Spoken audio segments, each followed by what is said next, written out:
Dalam perikop Injil hari ini ada dua bagian. Bagian pertama yang digambarkan tentang ada laporan, ada berita tentang orang-orang Galilea yang darahnya dicampurkan Pilatus dengan darah korban yang mereka persembahkan, dan juga tentang 18 orang yang tertimpa menara di Siloam. Untuk memahami bagian pertama ini, perlu kita ingat akan metode yang diterapkan oleh Yesus dalam menyampaikan pesannya kepada murid-muridnya dari tengah-tengah masyarakat dan pengalaman kebudayaan tersebut. Sejak Yesus tampil di depan umum dan mulai berkarya, Dia telah menerapkan metode penyajian, yaitu menghormati hati nurani orang. Maka Yesus bersabda, "Yang mau menjadi muridku, barang siapa ingin mengikuti aku." Atau kalau kalian tahu semuanya ini dan melakukannya, maka kalian akan mengalami suatu ketentraman hati yang mendalam. Maka Yesus menyajikan dengan reaksi yang selalu terbuka, yang mau ikut Dia atau yang ingin berjalan bersama Dia. Jadi selalu terbuka, pilihan. Mau atau tidak itu kebebasan. Dan himbauan ini diarahkan Yesus baik kepada murid-muridnya, juga kepada orang-orang yang mendengarkan, bahkan orang-orang yang sampai sekarang mengikuti apa yang tertulis dalam kitab suci, dalam Injilnya. Nah, kita kembali dalam situasi bagian pertama ini. Perlu kita lihat bagaimana institusi agama yang telah bereaksi waktu itu menyampaikan berita kepada Yesus tentang keberadaannya. Reaksi institusi agama terhadap kecaman Yesus berupa kiriman sebuah kabar berita. Pada waktu itu datanglah kepada Yesus beberapa orang membawa kabar tentang orang-orang Galilea. Nah, apakah yang telah dilakukan Pilatus? Apakah kaitannya dengan Yesus? Tentu kita harus bertanya. Ada orang datang membawa kabar kepada Yesus. Untuk apa menyampaikan tentang korban yang dicampurkan dengan darah orang-orang yang mati tersebut? Apa hubungannya dengan Yesus? Pertama-tama perlu kita lihat pada zaman Pilatus, jumlah penduduk kota Yerusalem diperkirakan sekitar 50.000 orang. Akan tetapi pada perayaan pesta Paskah, penduduknya bisa 3 kali lipat. Sama kayak Natal atau Paskah di Mataram, Lombok, yang tadinya ke gereja hanya berapa orang, tapi ketika napas itu Natal dan Paskah akhirnya membludak. Bahkan aula pun tidak menampung, nanti ditambah lagi balkon dan lain sebagainya. Semacam itu. Nah, perayaan Paskah itu pesta peringatan keluarnya bangsa Israel dari penindasan perbudakan di Mesir. Maka gampang untuk membakar hati umat waktu itu. Kalau berkumpul rame-rame itu gampang. Sekali dikatakan seperti dulu terjadi kasus kerusuhan tahun 2000 kan, ketika dibilang bakar, maka bergeraklah massa itu seperti orang kesetanan, membakarlah, merusakkan gereja-gereja, rumah-rumah ibadah, dan mencari orang-orang Kristiani waktu itu. Lalu yang dicek KTP-nya, dibaca Nasrani. Padahal tidak ada di KTP agamanya Nasrani kan. Cari Nasrani, tidak ada, lolos. Yang ada Katolik, tidak diketahui agama Katolik ini seperti apa. Hanya dibaca, oh Katolik, bukan Nasrani ini, lewat.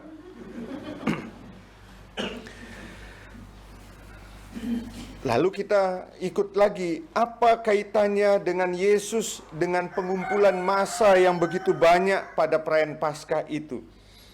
Kaitannya adalah bahwa Yesus juga orang Galilea, sedarah dengan orang-orang yang telah memberontak dan yang telah dibantai oleh Pilatus. Maka kabar yang disampaikan kepada Yesus tentang pemberontakan dan pembantaian orang Galilea itu merupakan peringatan dan sekaligus ancaman serius institusi agama bagi hidup Yesus. Kita ini dalam masa Prapaskah. Satu ancaman juga bagi hidup Yesus. Jangan kamu buat propaganda. Hati-hati. Jangan merusakkan institusi agama yang kami sudah pelihara selama ini. Maka ahli Taurat, orang Farisi ingin mengancam Yesus. Hati-hati ya Yesus. Kalau nanti kumpul massa banyak pengikutmu, lalu kamu menggerakkan untuk mengubah, menjadikan dirimu sebagai Mesias penyelamat. Kalau kita mau aktualkan kabar ini pada zaman ini, kabar tentang orang-orang Galilea yang mati dicampurkan darahnya itu adalah kalimatnya seperti itu. Hati-hatilah kamu orang Galilea, sebab di sini nasib orang Galilea bukan nasib yang baik. Akan tetapi Yesus tidak digentarkan oleh ancaman itu. Sebaliknya Yesus menjawab, sangkamu orang-orang Galilea ini lebih besar dosanya daripada dosa semua orang Galilea yang lain karena mereka mengalami nasib itu? Tidak, kataku kepadamu. Tetapi jikalau kamu tidak bertobat, kamu semua akan binasa atas cara demikian. Mengapa Yesus merasa perlu mengaitkan situasi orang-orang yang telah binasa itu dengan dosa mereka? Mengapa Yesus melihat adanya relasi antara malapetaka dan dosa manusia? Sebab di Israel ada keyakinan bahwa antara malapetaka dan dosa ada benang merahnya. Maka Yesus mempergunakan situasi itu untuk mengklarifikasi bahwa tidak ada hubungan sama sekali antara malapetaka yang menimpa manusia-manusia itu dan dosa yang telah mereka lakukan. Sebab di Israel ada keyakinan bahwa kalau ada orang yang kena penyakit atau malapetaka atau musibah, itu terjadi sebab orang itu telah berbuat dosa.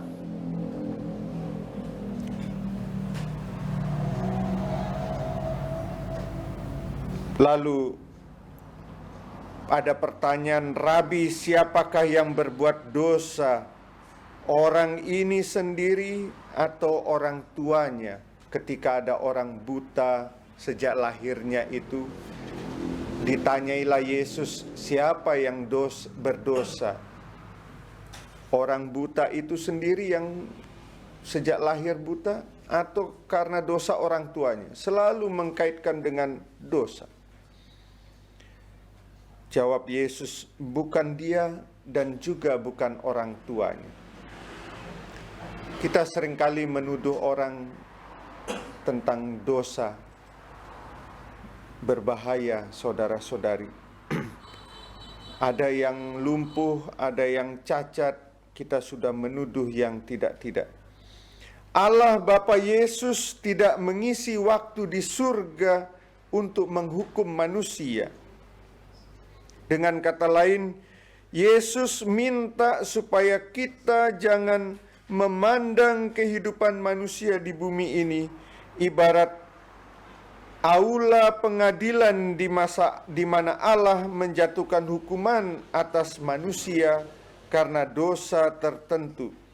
Melainkan Yesus minta agar semua peristiwa negatif itu dibaca sebagai peluang untuk pertobatan. Inilah jawaban pertama yang telah disampaikan Yesus kepada institusi agama yang telah mengintimidasi dia, bahwa dia juga bisa mengalami nasib yang sama seperti orang-orang Galilea itu. Bagian yang kedua, saudara-saudari. Berapa lama kita diberi peluang untuk bertobat? Atau untuk mengubah diri kita menjadi manusia yang menghasilkan buah yang baik dan yang manis?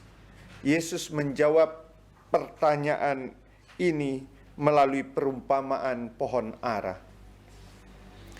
Dalam perjanjian lama, pohon ara dan kebun anggur adalah lambang bangsa Israel.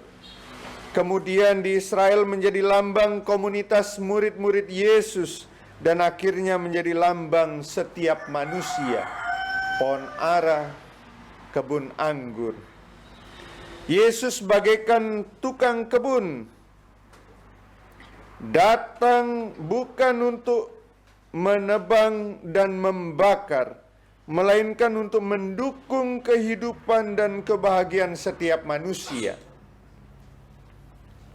Maka diberikanlah kalimat yang kita dengar tadi. Tuhan, biarkanlah dia tumbuh tahun ini lagi. Aku akan mencangkul tanah sekelilingnya dan memberi pupuk cinta kasihku kepadanya. Sambil berharap dengan melawan segala harapan, mungkin tahun depan ia berbuah. Jika tidak, tebanglah.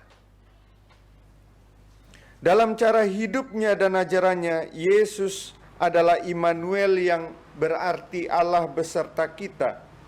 Mengatakan bahwa Bapanya berjumpa dengan orang berdosa tidak dihukumnya, melainkan dihidupkannya, bahkan dipestakannya.